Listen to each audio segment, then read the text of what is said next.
대한민국 비상계엄 선포 1979년 10월 27일 이후 45년 만의 일이었습니다.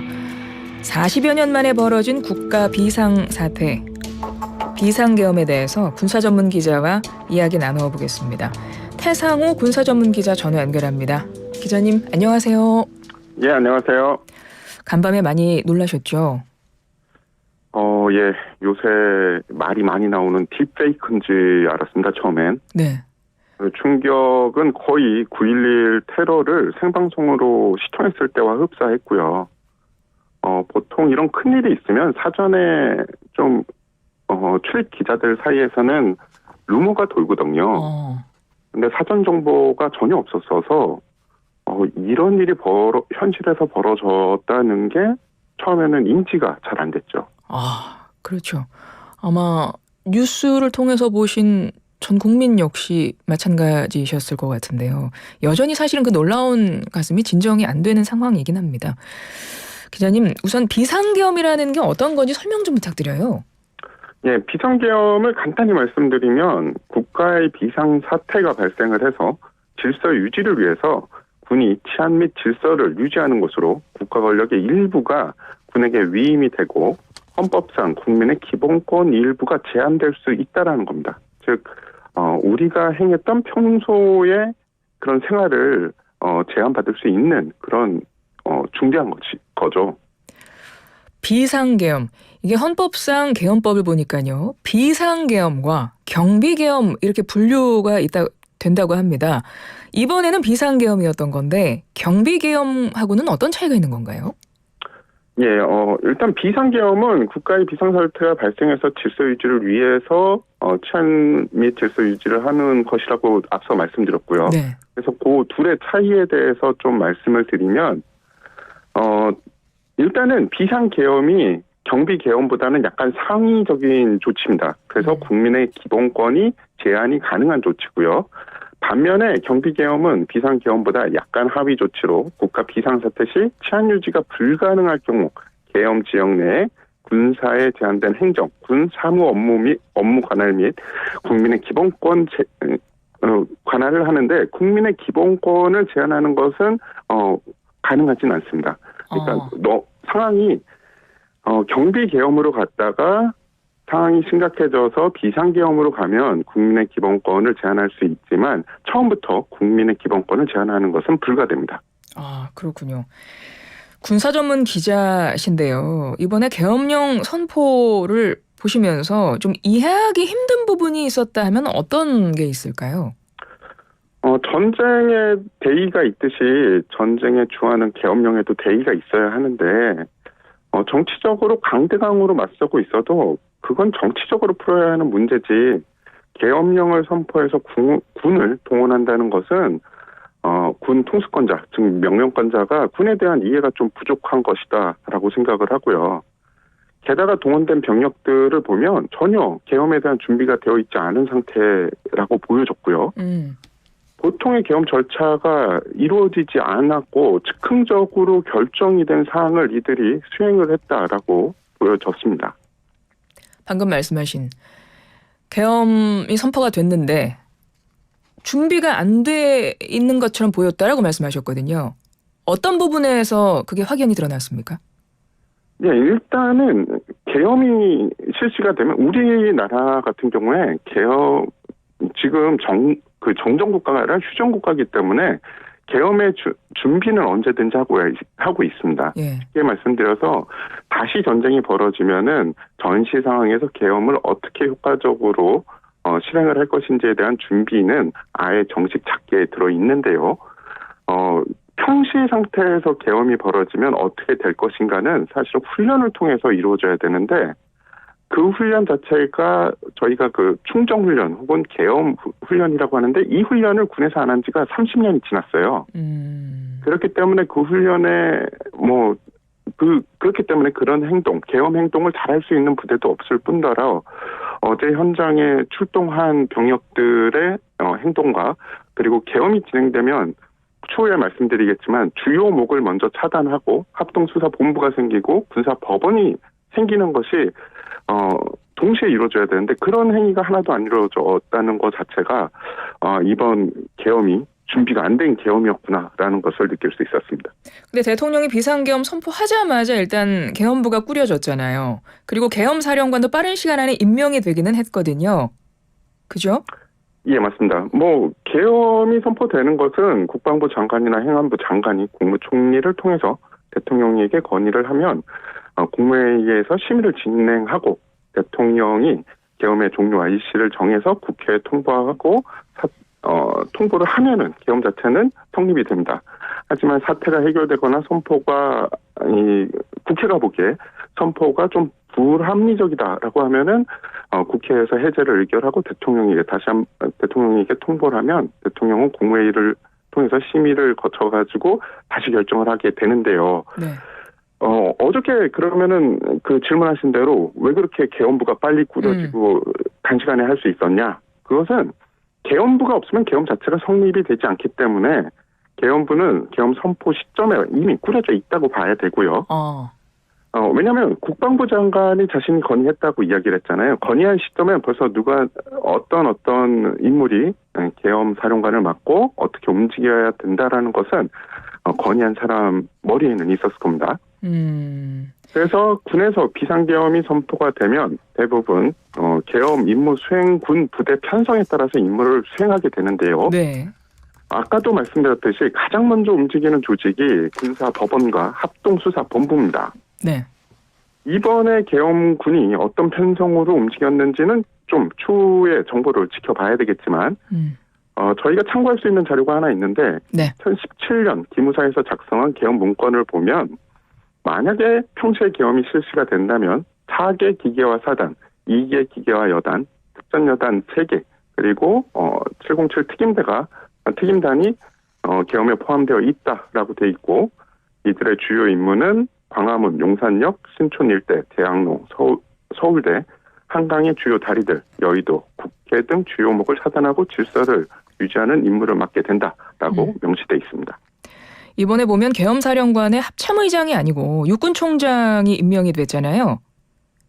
예, 합참 계엄 시행 계획에는 전시 상황을 고려해서 합참의장이 계획되어 있는 게 맞습니다. 네. 하지만 평시 계엄 같은 경우에는 계엄 지역을 고려해서 총장 또는 수방사령관 등 누구라도 임명이 가능하기 때문에 그런 사안으로 이번에 육군 총장이 사령관에 임명된 것 같습니다. 네. 비상계엄은 일단 대통령만 선포할 수 있는 건가요? 일단은 그렇다고 보시면 되는데 아까도 말씀드렸듯이 그런 절차를 따라야지 합법적인 계엄이 되는 건데 절차의 일부 문제가 지금 있다라는 이야기가 나오고 있죠. 네. 계엄 사령관이 되면 계엄 사령관의 권한은 어느 정도가 됩니까? 일단은 계엄 사령관이 되면 그쪽에서 벌어지는 사법권적인 권한도 다 가져온다고 보시면 됩니다. 경찰이나 다른 기관 소속들도 다 계엄 사령관의 지시를 따라야 되고요. 그럴 경우에 계엄 사령관이랑 가장 반목할 수 있는 조직이 국정원인데요. 네. 이유는 국정원은 따로 국정원 법에 따라 움직이는 조직이기 때문입니다. 하지만 대통령이 중간에 관여를 해서 지금 계엄 상황이니 국정원도 계엄 사령관의 명령을 따라라라고 하면 대부분 국정원에서 차장급 인물이 계엄 사령부로 파견이 돼서 계엄 사령부가 계엄 상황을 진행할 수 있게 그렇게 계획이 되어 있습니다. 예. 태상화 군사 전문 기자와 이야기를 나누고 있는데요. 그러면 이제 비상계엄이 선포가 됐습니다. 그럼 군에서는 어떤 명령을 수행하게 됩니까? 예, 아까 말씀드렸듯이 지금 어떤 명령이 누구에게 떨어졌는지에 대해서는 좀 더 조사가 필요할 것 같은데요. 네. 말씀드린 대로 이들이 하는 주요 임무는 주요목을 차단해서 위험 인물들을 검거하고 그리고 이동을 통제하거나 이런 임무를 수행을 하게 되고요. 네. 그리고 국회를 장악하는 임무 역시 수행을 하게 됩니다. 그래서 일부는 어제 그 짧은 시간이었지만 영상을 통해서 국민분들이 보신 적이 있죠. 맞죠. 어젯밤 국회 상황 실시간으로 중계가 됐습니다. 보도가 됐기 때문에 국민들이 다 지켜봤는데요. 국회에 계엄군 진입했거든요. 당시 현장에 출동한 계엄군은 수도방위 사령부의 제35 특수임무대대 소속 대원들, 육군 특수전 사령부 특전사 이하 제1공수 특전여단으로 알려졌습니다. 어떤 부대입니까? 예, 우리가 흔히 이야기하는 대표적인 수도권 재경부대들인데요. 그리고 특수임무대대나 특수임무단 같은 경우에는 이들이 사령관의 직접 지휘를 받는 부대이기 때문에 가장 빨리 출동이 가능한 부대라는 특성을 가지고 있습니다.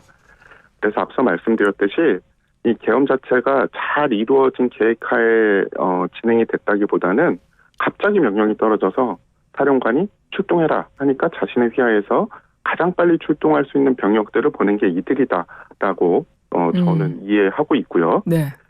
그리고 139 특전 여단 같은 경우에는 부대 주둔지의 위치상 수도권에 급변 상황이 발생을 하면 가장 먼저 출동을 하는 부대들이라는 특성이 있어서 2017년 기무사 문건에도 해당 부대들이 계엄 시 동원 예정이었고요. 같은 이유로 일부 부대는 12.12 사태 때도 동원이 돼서 양측에서 활동을 한 적이 있습니다.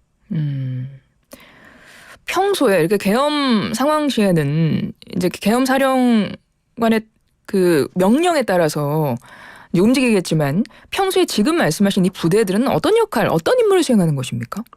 예, 전평시 임무가 따로 있고요. 예. 일반 공수부대 같은 경우에는 일반 여단과 그리고 특임단 이런 식으로 나뉘게 되는데요. 이들은 전시에는 적의 후방에 침투해서 각자 맡아진 임무를 수행을 하게 되고요. 평시에는 평시에 이 작전 계획에 따라서 임무를 수행을 하는 그런 부대입니다. 흔히 이들을 공수 특전 여단이라고 하는데 네. 주요 이들이 적진에 침투하거나 작전을 할 때 낙하산이라는 침투 기법을 많이 사용을 하기 때문에 이들을 공수 특전 여단이라고 부르고 있습니다. 어제 국회에 군 장갑차도 오고 또 국회 상공에는 군 헬기도 뜨기도 했습니다. 장갑차, 헬기는 왜 오는 겁니까? 비상시 어떤 대응을 염두에 두고 가는 거예요? 예, 장갑 차량과 헬기가 출동을 해서 시민분들이 많이 놀라셨을 텐데요. 예. 장갑차와 헬기는 군부대에 편제되어 있는 장비로 병력들이 출동하게 되면은 이용하는 운송 수단이라고 볼 수가 있습니다. 즉 군부대가 동원된 자체가 문제이지 이들이 어떤 수단을 타고 출동했는지는 제 기준으로는 문제 삼으면 안 된다고 생각을 합니다.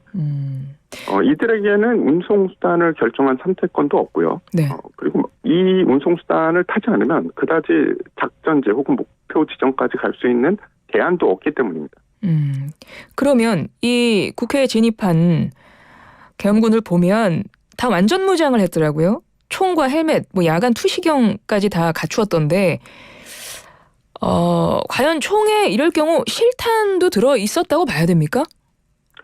예, 어제 화면에 가장 많이 잡힌 부대원들, 그러니까 부대들의 면면을 보면 대테러 부대 요원들 같더라고요. 예. 대테러 부대는 특성상 실작전에 출동하면 당연히 실탄을 가져가게 되고요. 하지만 실탄을 가져가는 것과 각 요원들한테 분출을 해서 총기에 장전시키는 행위는 큰 차이가 있습니다. 심지어 국회에서 대치하는 영상을 보면 예. 인원 중 일부는 쌍방교전 훈련용 파란색 UTM 탄창을 탄입대에 장착하고 있는 모습을 볼 수 있습니다. 조금 힘드실 텐데 네네. 설명을 드리자면 네. UTM 장비라는 것은 실탄을 발사할 수 있는 장비가 아니고 총기가 개조가 돼서 페인트탄, 그러니까 물감탄을 발사하는 훈련용 목적의 총기입니다. 그러니까 그 말인즉슨 이들이 실탄을 사용하기 위해서 현장에 왔다기보다는 모처에서 훈련을 하고 있다가 긴급하게 명령이 떨어져서 온 병력이다. 그래서 이들이 실탄을 그러니까 이 부대가 출동했으니까 실탄을 챙겼을 수는 있으나 네. 부대원들한테 실탄을 사용할 수 있게 준비되라라고 명령이 떨어진 거라고 보여지지 않고요. 네. 일부 화면에서 잡혔듯이 권총 주머니, 그러니까 권총 홀스터에 삽입돼 있던 권총에도 탄알집이 없던, 그러니까 실탄이 장전되어 있지 않던 모습이고요. 이들이 완전 무장을 하고 총을 들고 간 이유는 군인은 사실 총 자체가 자기 생명과도 같은 장비이기 때문에 임무에 투입되면 총은 그냥 같이 가져가야 되는 그런 장비입니다. 네. 어떤 보도를 보니까 국회 출동한 군인들이 체포조였을 거다. 뭐 이런 이제 보도도 나오고 있던데요. 이제 군사 전문 기자가 보실 때 이렇게 딱 현장만 봐도 그들이 뭐 체포조였을 거다. 뭐 이런 것도 추정도 가능하십니까? 일단은 그들이 정확히 어떤 임무를 가지고 국회에 갔는지에 대해서는 미리 예단한다는 것 자체가 조금 위험한 일 같고요. 네네.